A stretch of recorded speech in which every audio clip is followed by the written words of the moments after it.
My name is Alex. I'm currently in my senior year at high school. Despite participating in many outside activities, I still have enough credit points to graduate. And the celebration day that all high school students had been looking forward to, the graduation ceremony, had turned out to be an unforgettable mess. That day, while the principal was on the podium giving a speech, the chemistry teacher suddenly burst in through the door at the end of the hall with a long wire in his hand, looking angry. Immediately after that, white, thin air began gushing out from a pipe. The large hall quickly got filled up with smoke.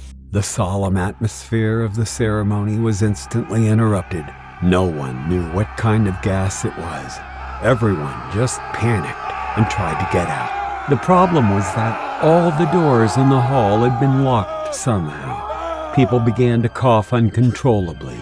Some fainted from breathing in too much gas. The remaining students, parents, and teachers got out of control after inhaling the gas. They were dancing and laughing like crazy. Not only that, this gas also brought out the worst personalities of everyone. Some students began dancing, cursing, and tearing up books. The teachers also lost their calm demeanor and acted out of character. But the most shocking scene was the image of the principal getting naked, covering his private parts with a cotton vase, and doing a provocative dance. And the infamously furious school supervisor suddenly cried out like a baby, running around the hall in his flowered shorts. Everything was recorded on camera that was supposed to record the ceremony and broadcasted live on the school's fan page. The scene at that moment was completely chaotic. With the essential skills that I had, I quickly picked up a handkerchief to cover my nose. Then I lowered my body, got to the locker, and put on a gas mask. After ensuring that I was totally safe, I followed the line and quickly figured out where the gas was coming from. It turned out that the chemistry teacher had driven a gas truck to the school, a kind of gas that would make anyone who inhales it hallucinate. He was the one that had secretly locked all the doors of the hall and polluted the hall with that gas in order to attack all the students and teachers there. Immediately after finding the cause, I quickly locked the duct valve of the truck.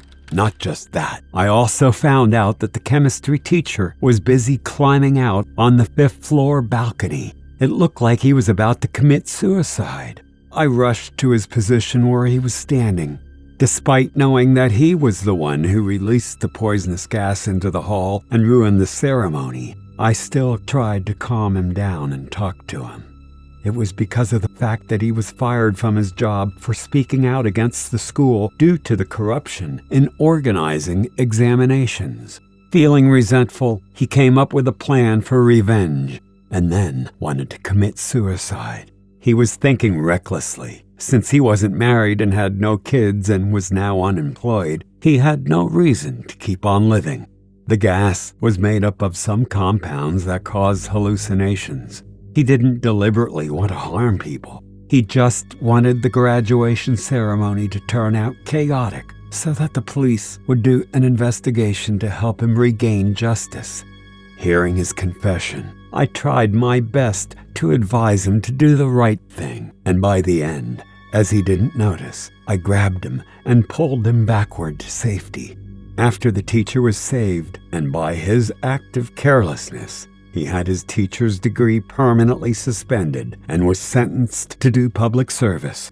As for the school, the police had conducted an investigation and found out the scandals of the organization for exams. Some officials and teachers were suspended, but as for me, it was the most unforgettable graduation ceremony ever.